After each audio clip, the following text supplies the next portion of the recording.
श्री राम जय राम, जय जय राम।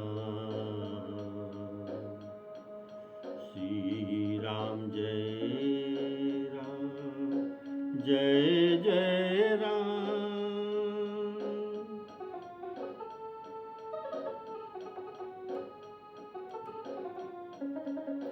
श्री राम जय राम, जय जय राम। श्री राम जय राम, जय जय राम।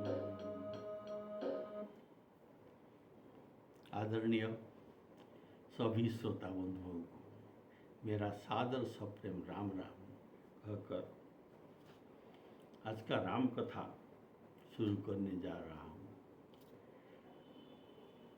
सादर बोलिए सियावर रामचंद्र की जय।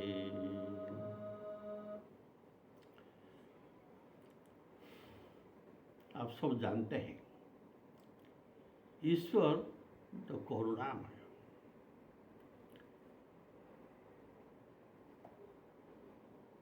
जब उनका तो करुणा आता है, उनके तो करुणा आने पर ये जीव को 84 लाख योनि से निकाल कर नर शरीर देते हैं। जीव अपने कर्म में कभी मनुष्य शरीर पाने का अधिकारी नहीं है और अधिकारी नहीं हो सकता भी।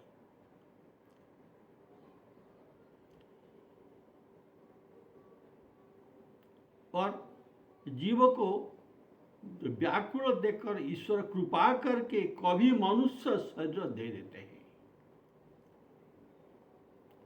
भगवान बिना कारण ही बिना स्वार्थ के जीव का हित करते हैं, जो गीता में कहा गया। इसीलिए भगवान को सुहृदं सर्वभूतानां ऐसा कहा गया है। सुहृदं सर्वभूतानां, जो बिना स्वार्थ में दूसरे का हित करते हैं वही केवल सुहृद होते हैं। बोलिए सियावर रामचंद्र की जय। लेकिन ऐसा लोग जगत में दुर्लभ है। हम जितना देखते हैं सुर देवता, नर मुनि, ये सब स्वार्थ के लिए प्रीति करते हैं, सभी स्वार्थ के लिए प्रीति करते हैं। गोस्वामी जी कहते हैं सुर नर मुनि सबके यह रीति, सुर नर मुनि सबके यह रीति, स्वार्थ लागी करही सब प्रीति। तो जितना सुर नर मुनि जो भी आप संसार में है, ये सब स्वार्थ लगी प्रीति करते हैं। सभी का कुछ ना कुछ स्वार्थ है, निस्वार्थ पर केवल भगवान है, जो बिना स्वार्थ के उपकार करते हैं। भगवान है और उनके सेवक, ये दोनों ही जगत में निस्वार्थकारी सेवा करते हैं और उपकार करते हैं। इनका कोई हेतु नहीं है, कोई कारण नहीं है, बिना कारण ही ये कृपा करते हैं।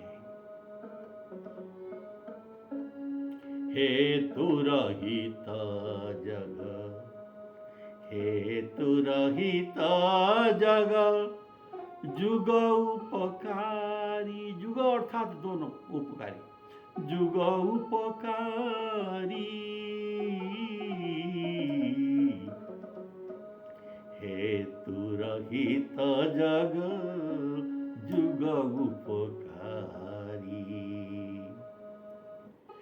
तुम तुम्हारी सेवक सुरारी, हेतु रहित जग जुग उपकारी। इसीलिए बिना स्वार्थ के करुणा करके जीव को भगवान ने नर शरीर दिया। कबहु को करी करुणा नर देही, देत ईश बिनु हेतु सनेही।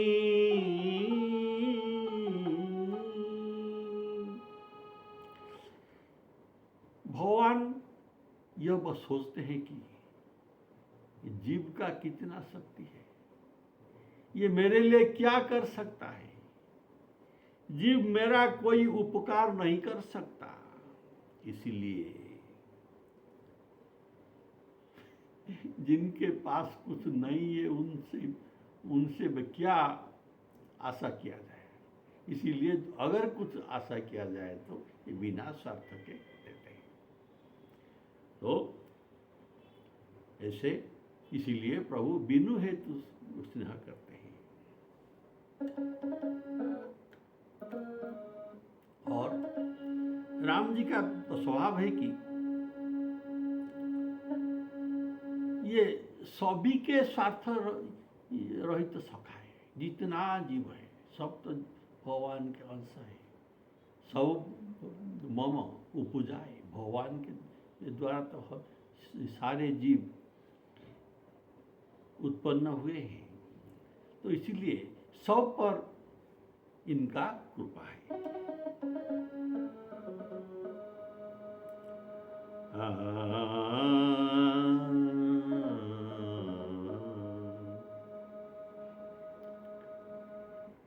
प्राण प्रिय श्री राम जी सभी के प्राण प्रिय है। राम प्राण प्रिय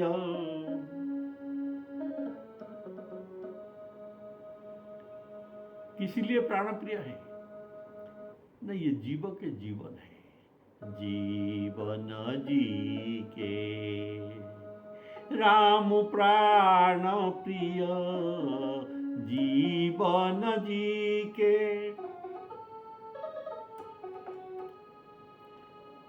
स्वार्थ रहित सखा सबही के। जीवन ने कभी भूल से ही भगवान का स्मरण किया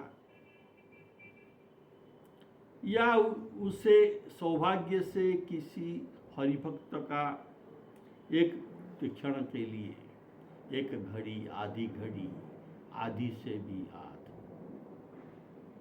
तुलसी संगति साधु की हरे कोटि अपराध।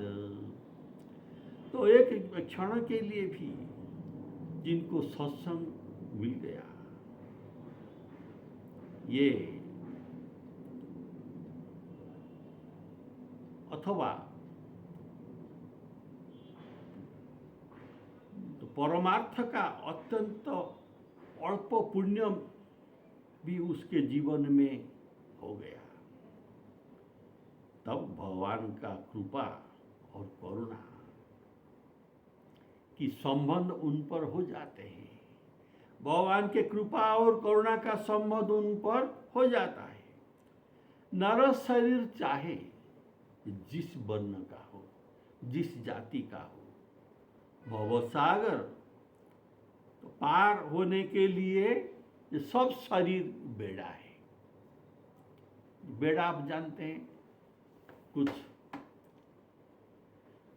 लकड़ी को रस्सी में बांधकर नदी में फेंका जाता है और ये एक जगह से दूसरे जगह ये पहुंच जाता है, तो इसको बेड़ा कहते हैं। तो ये नर शरीर भवसागर पार करने के लिए एक बेड़ा स्वरूप है। और भवसागर के लिए ये बेड़ा है। भगवान कहते हैं तुमको मैं भवसागर सागर पार करने के लिए बेड़ा दे दिया, और मेरी कृपा तो तुम पर है, इसलिए तुमको सदगुरु का भी प्रबंध कर दिया। मेरी कृपा बेड़ा के लिए, और सदगुरु भी हो गया। ये सदगुरु बेड़ा के नाविक है, ये मल्लाह है, और तुम्हारे पीछे में अनुकूल तो पवन, मेरा जो कृपा तुम्हारे लिए अनुकूल पवन होकर ये बेड़ा को तुमको ये पार कर देगा। अनुकूल पवन होकर ये नाव को ले जाता है। इस दृढ़ नाव के सदगुरु कर्णधार है, नाविक है, मल्लाह है, केवट है, अर्थात सदगुरु इसके कर्णधार अर्थात। और ये सब साज मिलना बड़ा दुर्लभ है, लेकिन मैं तुम्हारे लिए सुलभ करके सब कुछ दे दिया। ये सब दुर्लभ साज सजा अत्यंत सुलभता से तुम्हें मिलता है। यह पाकर जो मनुष्य भवसागर न तरे, इतना सुविधा मिलने पर भी जो भवसागर न तरे, इसे कृतज्ञ कहा जाएगा। तो भगवान इतना कृपा करके सब सरंजाम दिए, नरशरीर दिए, सदगुरु दिए, और जो कृपा रूपक वायु, अनुग्रह वायु भी दिए। तो भगवान को हमें जो कृतज्ञ होना चाहिए, भगवान को धन्यवाद देना चाहिए, लेकिन हम धन्यवाद देते नहीं, इनके उपकार को भूल जाते हैं। अतः ऐसे जीवों को कृतज्ञ कहा गया है, और मंदबुद्धि वाले भी कहा गया है। जिनके मंदबुद्धि तो किसको कहा जाता है? जिनके सूझन लाभ न हानि, जिनको हानि लाभ का कोई पता नहीं रहता, ये है मंदबुद्धि। इनका बुद्धि ठीक नहीं है।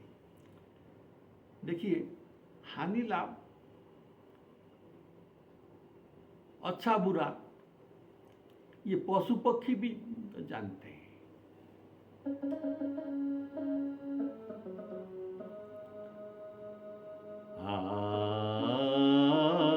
पशु पक्षी जाना, मानुष तनु गुण ज्ञान निधाना, हित न हित पशु पक्षी जाना। पशु पक्षी भी अपना हित क्या है, अनहित क्या है, ये सब जानते हैं। देखिए, जंगल में एक ऋषि तपस्या कर रहे हैं। इसके पास जाने के लिए पशु पक्षी नहीं डरते, इनके पास ही घूमते रहते हैं। कारण ये जानते हैं इनके द्वारा हमें कोई खतरा नहीं, ये हिताकांक्षी है। और अगर कोई व्याध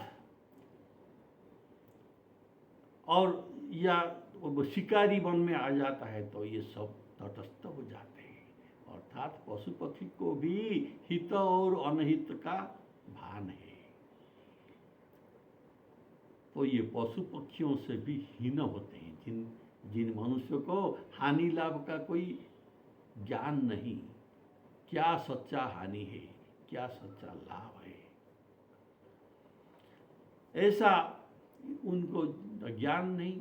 इसीलिए भगवान का ये जो दुर्लभ साज समाज का ये निरादर करके विषय रस में लीन हो जाते हैं।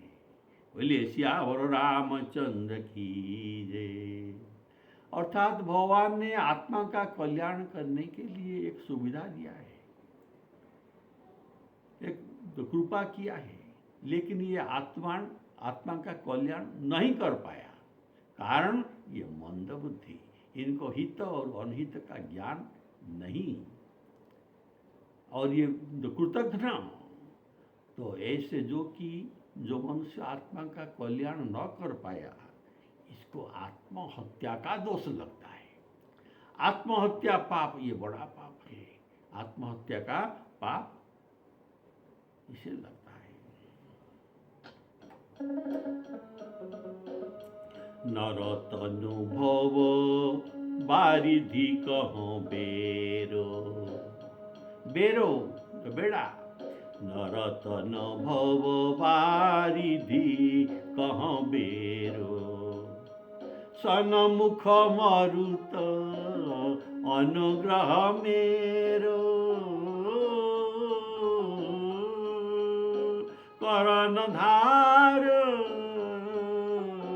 सदगुर दृढ़ नावा, दुर्लभ साज सुलभ करी पावा, दुर्लभ साज सुलभ करी पावा। भगवान कहते हैं, अरे तुमको इतना सुविधा दिया, दुर्लभ वस्तु तुम्हारे पास सुलभ में पहुंचा दिया, और जो न तरे भव सागर, जो न तरे भव सागर, नर ऐसा नर समाज सफाई, सोकृत निंदक मंदमती, आत्माहन गति जाई, आत्माहन गति जाई। तो मनुष्य शरीर को भवसागर पार होने के लिए बेड़ा भगवान कहते हैं। बेड़ा के ऊपर जीवात्मा सवार है, उसे भवसागर पार होना है, पर समुद्र में तो बेड़ा नहीं चलता। बेड़ा स्थिर रहता है, उसका चलने के लिए एक मलाह चाहिए जो इसे लेगा, चलाएगा, और अनुकूल पवन भी चाहिए जो पीछे से उनको ठेलेगा। प्रभु कहते हैं कि इस बेड़ा के मल्लाह है सदगुरु, कारण बिना मल्लाह के कोई सागर पार नहीं हो सकता। और ये मल्लाह कौन है? सदगुरु। बिना गुरु के कोई भव सागर पार नहीं हो सकता। भगवान कहते हैं तुम जितना बड़ा हो, शंकर समान हो या ब्रह्मा, शंकर समान वैरागी हो या ब्रह्मा समान भी आप ऐसे बड़ा आदमी भी हो, इसमें कोई तफात नहीं। आपको सद्गुरु करना ही चाहिए। बिना सद्गुरु के तुम्हारा भव पार नहीं हो सकता।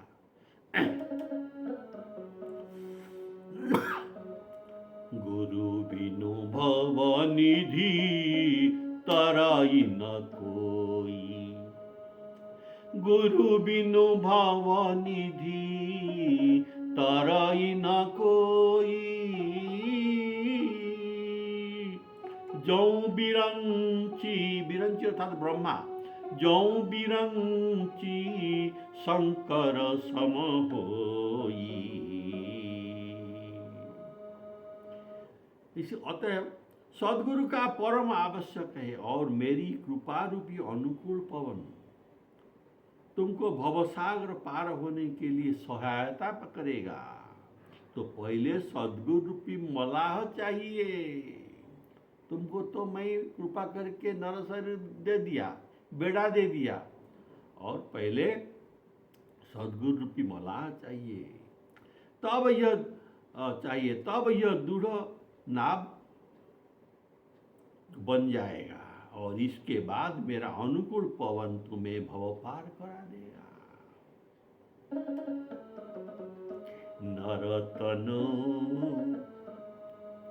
नरतनु भव बारिधि कहाँ बेरो, नरतनु भव बारिधि कहाँ बेरो। सन्मुख मरुत अनुग्रह मेरो।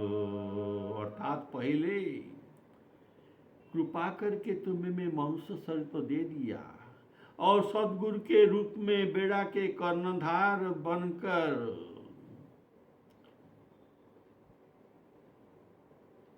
सत्संग दिया। सत्संग अर्थात सदगुरु नाव में पाल टांगते हैं, पाल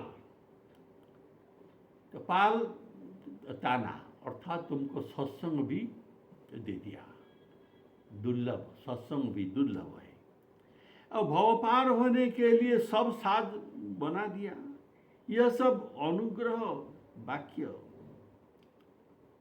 प्रभु कहते हुए, प्रभु यह अनुग्रह वाक्य अभी कहते हैं कि देखिए, प्रभु का अवतार गुप्त रूप में हुआ है रावण वध के लिए।